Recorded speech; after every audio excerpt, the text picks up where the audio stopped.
गरिबांच्या रेशनच्या धान्यावर ठेकेदार डल्ला मारत असल्याचं धक्कादायक वास्तव समोर आलेलं आहे। राज्यातील रेशन दुकानदारांना पुरवठा करणाऱ्या कंपन्यांचं झी24 तासनं इन्व्हेस्टिगेशन केलंय। झी24 तासच्या या SIT टीमच्या हाती कंत्राटदार कंपनी आणि ठेकेदार मिळून गरिबांचं रेशन गायब करत असल्याचं धक्कादायक वास्तव समोर आलं आणि या सगळ्यामध्ये पैशांच्या जोरावर मंत्रालयात भ्रष्टाचाराच्या फाईलला सुद्धा पाय फुटताना दिसतायत। ओके, गोरगरिबांच्या धान्यावर ठेकेदारांचा डल्ला, गरिबांच्या ताटातलं धान्य चोरतायत पुरवठादार।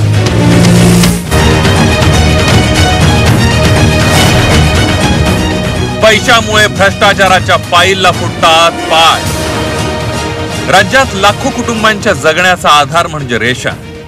याच लाखो गोरगरीब कुटुंबांना रास्त भावात धान्य मिळावं यासाठी सरकार प्रत्येक महिन्याला शेकडो कोटी रुपये खर्च करतं, पण तरी देखील लोकांना धान्य मिळत नसल्याची तक्रार आपल्याला पावलोपावली कानावर पडते।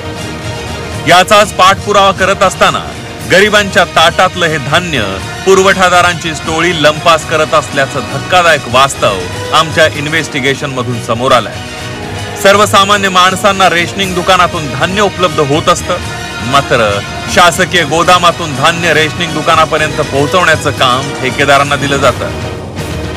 हे ठेकेदार सरकारकडून कोट्यावधी रुपयांचा पुरवठा कंत्राट घेतातच, पण ज्या कामाचं कंत्राट दिलंय ते कामही हे ठेकेदार इमाने इतबारे करत नसल्याचा धक्कादायक प्रकार आमच्या इन्व्हेस्टिगेशन मधून समोर आलाय। याचाच हा पहिला नमुना बघा, सिल्वर रोड लाईन्स कंपनी। या सिल्वर रोड लाईन्स कंपनीला यवतमाळ, चंद्रपूर, अमरावती, बुलढाणा, पुणे या जिल्ह्यात शासकीय गोदामातून रेशनिंग धान्य दुकानापर्यंत धान्य पुरवठा करण्याचं कंत्राट देण्यात आलंय। त्यावेळी कंपनीला काही अटी शर्तीही सरकारनं घालून दिल्या होत्या। धान्य पुरवठ्यात गोलमाल होऊ नये यासाठी या अटी घालून देण्यात आल्या होत्या।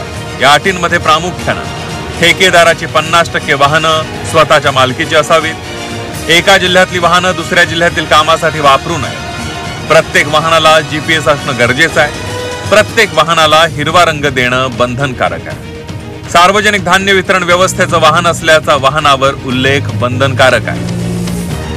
असं असताना या ठेकेदार कंपनीनं धान्य पुरवठा करताना सर्वसामान्यांच्या धान्यावरच डल्ला मारल्याचा धक्कादायक प्रकार अमरावतीत समोर आलाय। अमरावती जिल्ह्यासाठी जेवढं धान्य शासकीय गोदामातून उचललं तेवढं धान्य रेशनच्या दुकानावर पोहोचलं नसल्याचं समोर आलंय। मध्येच हे धान्य गायब करण्यात आलं। आता सिल्वर रोड लाईन्स कंपनीवर काय आरोप आहेत त्यावर एक नजर टाकूया। धान्य वितरण करताना धान्य मधल्यामध्येच गायब केलं, शासकीय धान्य वेळेत पोहोचवलं नाही, ठेकेदारांना धान्य वाहतुकीसाठी कमी वाहनं पुरवली, धान्य वाहतूक करताना निष्काळजीपणा केला, काळ्या यादीत का टाकू नये यासाठी नोटीस बजावली, पुरवठा विभागानं बजावलेल्या नोटीसला उत्तरं दिली नाही। सिल्वर रोड लाईन्स या ठेकेदार कंपनीचा घोटाळा हा तर ट्रेलर आहे, कारण सिल्वर रोड लाईन्सचे ही रेकॉर्ड तोडण्याचे पराक्रम creative grains and transport services private limited या घोटाळेबाज कंपनीनं केल्याचं समोर आलंय। या कंपनीलाही अन्न व नागरी पुरवठा विभागाकडून 4 जिल्ह्यांचं कंत्राट मिळालं होतं। यात रायगड, रत्नागिरी, सांगली, लातूर या 4 जिल्ह्यांचं कंत्राट कंपनीला देण्यात आलं। कंत्राट मिळवताना या कंपनीनं मूळ गाभ्यालाच हरताळ फासलाय। कंत्राटदाराकडे 50% वाहनं स्वतःच्या मालकीची ठेवण्याची अट असतानाही या अटीकडे सरकारी बाबूंनी अर्थपूर्ण दुर्लक्ष केलंय। कंत्राट मिळवल्यानंतर ठेकेदारानं मनमानी केल्याचंही धक्कादायक वास्तव आमच्या इन्व्हेस्टिगेशन मधून समोर आलं। या ठेकेदारानं एका जिल्ह्यासाठी निर्धारित केलेली वाहनं दुसऱ्या जिल्ह्यात वापरली, यासाठी सरकारची परवानगीही घेतली नाही। धान्य वेळेवर न पोहोचवणं, धान्याची वेळेवर उचल न करणं अशा तक्रारी समोर आल्या। क्रिएटिव्ह ग्रेन्सच्या कित्येक वाहनांना GPSच नसल्याचं तपासात समोर आलं आणि ही रेशन घेऊन जाणाऱ्या वाहनांवर सरकारी बाबूंनी नियंत्रण का आणलं नाही, एवढा सगळा गोलमाल होऊन देखील या कंपन्यांची बिलं निघाली कशी याची खुमासदार चर्चा मंत्रालय आणि पुरवठा विभागात रंगली आहे। विशेष म्हणजे क्रिएटिव्ह ग्रेन्स या ठेकेदार कंपनीच्या कारभारावर चक्क रायगडच्या जिल्हाधिकाऱ्यांनीच प्रश्न उपस्थित करत त्यांना नोटीस दिली आहे। तसंच कंपनी कशी अवैध वाहनं वापरतेय, नियमांचा भंग कशी करतेय याचा कित्ताच जिल्हाधिकाऱ्यांनी आपल्या नोटिसीमध्ये गिरवलाय. एवढंच नव्हे तर ठेकेदारावर कारवाई का करू नये असा खुलासाही मागवलाय. त्यामुळे झी24 तासच्या SIT टीमनं संबंधित ठेकेदाराला गाठलं. आम्ही त्यांच्या नोंदणीकृत पत्त्यावर पोहोचण्याचा प्रयत्न केला, पण त्यातून आणखी एक धक्कादायक सत्य समोर आलं. ते आता तुम्हीच पहा. मुंबईतल्या अंधेरी परिसरात मी उभा आहे आणि आपण माझ्या पाठीमागची ही गहलोत अपार्टमेंट बघत आहात. तर ही गहलोत अपार्टमेंट जी आहे ती क्रिएटिव्ह ग्रेन्सचं या ठिकाणी कार्यालय असल्याचं क्रिएटिव्ह ग्रेन्सनं आपल्या लेटरवर नमूद केलेला पत्त्यामध्ये हाच पत्ता देण्यात आलेला आहे. परंतु आम्ही ज्या वेळेला या ठिकाणी आलो तर यावेळेला कुठेही कार्यालय असल्याचं दिसत नाही आहे. आणि ज्यावेळेला आम्ही इथल्या काही लोकांशी चौकशी केल्यानंतर हे रेसिडेन्शियल एरिया आहे, इथे कुठलंही ऑफिस नसल्याचंही लोक सांगता आहेत.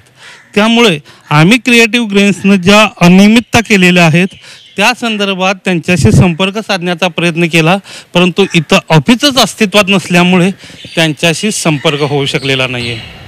खोट्या कागदपत्रांवर काम मिळवून सामान्यांच्या रेशनवर डल्ला मारणाऱ्या अशा कंपन्यांना आता कंत्राट वाढवून पाहिजेत. त्यासाठी हे ठेकेदार सर्वत्र पैशाची आणि वरिष्ठ पातळीवरील संबंधांची ताकद दाखवतात. त्यामुळे मंत्रालयातल्या पुरवठा विभागात ही फाईल वाऱ्याच्या वेगानं धावत असल्याची चर्चा आहे. या वाऱ्याच्या वेगानं धावणाऱ्या फाईलवर काय कारवाई होणार यासाठी आम्ही या विभागाच्या सचिव यांच्याशी वारंवार संपर्क साधण्याचा प्रयत्न केला, पण त्यांनी कुठलाही प्रतिसाद दिला नाही. या कंपन्यांच्या कारनाम्याच्या तक्रारी काही महिन्यापूर्वी तत्कालीन मंत्री छगन भुजबळ यांच्याकडेही आल्या होत्या. या तक्रारींची गंभीर दखल घेत भुजबळांनी संबंधित अधिकाऱ्यांच्या विभागीय चौकशीचे आदेशही दिले होते. परंतु ह्या विभागीय चौकशीचं GPS नेमकं कुठं बंद पडलं आणि चौकशी करणाऱ्या फायली कोणत्या गाडीतून कुणाच्या गोदामात गेल्या आणि रेशन चोरी करणाऱ्या या कंपन्यांशी संगनमत करून कोण कुणाला वाचवतंय हे सगळे प्रश्न सध्या तरी अनुत्तरितच आहेत. नितेश सुर्वेसह गोविंद तुपे, झी24 तास, मुंबई.